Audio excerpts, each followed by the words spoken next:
Assalamualaikum warahmatullahi wabarakatuh. Sebelumnya izin memperkenalkan diri, nama saya Amara Selvistardona dengan NPM 2021020423. Di sini saya mendapatkan tugas dari mata kuliah Filsafat Hukum Islam dengan dosen pengampu Bapak Hervin Yogi Pradipta, MHI. Di sini saya akan menjelaskan tentang pendekatan filsafat hukum. Di dalam pendekatan filsafat hukum sendiri itu terdapat ilmu hukum dan ilmu sosial. Ilmu hukum mengatakan bahwa filsafat hukum merupakan bagian khusus dari filsafat pada umumnya. Maka, berarti filsafat hukum hanya mempelajari hukum secara khusus, sehingga hal-hal non-hukum menjadi tidak relevan dalam pengkajian filsafat hukum. Sebagai filsafat hukum tunduk pada sifat-sifat, cara-cara, dan tujuan-tujuan dari filsafat pada umumnya. Di samping itu, hukum sebagai objek dari filsafat hukum akan mempengaruhi filsafat hukum. Dengan demikian, secara timbal balik antara filsafat hukum dan filsafat saling berhubungan. Secara sederhana dapat dikatakan bahwa filsafat hukum adalah cabang filsafat, yaitu filsafat tingkah laku atau etika, yang mempelajari hakikat hukum.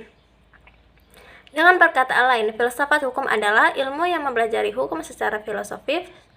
Jadi, objek filsafat hukum adalah hukum, dan objek tersebut dikaji secara mendalam sampai kepada inti atau dasarnya, yaitu disebut hakikat. Dan menurut Purnadi Purbacaraka dan Soerjono Suekanto, hukum dapat diartikan sebagai ilmu pengetahuan, disiplin, norma, tata hukum, petugas, proses pemerintahan, sikap, tindak, ajang atau perilaku yang teratur, jalinan nilai-nilai. Dan ada pun ilmu filsafat sosial. Filsafat sosial merupakan cabang filsafat yang mempelajari persoalan kemasyarakatan secara kritis, radikal, dan komprehensif. Sejak Plato dan Aristoteles, kajian terhadap persoalan-persoalan kemasyarakatan sudah menjadi objek penelitian sendiri. Menurut Plato dan Aristoteles, susunan masyarakat mencerminkan susunan kosmos yang abadi. Manusia berkewajiban untuk menyesuaikan diri dengan susunan itu dan menaati demi kemaslahatannya. Kalau tidak, ia menghancurkan dirinya. Dan perubahan hukum dan sosial itu pada masyarakat di dunia pada dewasa ini merupakan suatu gejala yang normal, yang pengaruhnya menjalar dengan cepat ke bagian-bagian lain dari dunia. Antara lain, berkat adanya komunikasi modern dengan taraf teknologi yang berkembang dengan pesatnya, penemuan-penemuan baru di bidang teknologi terjadi suatu revolusi modernisasi pendidikan, dan lain-lainnya. Kejadian yang di suatu tempat dengan cepat dan dapat diketahui oleh masyarakat-masyarakat lain yang bertempat tinggal jauh dari pusat terjadinya peristiwa tersebut.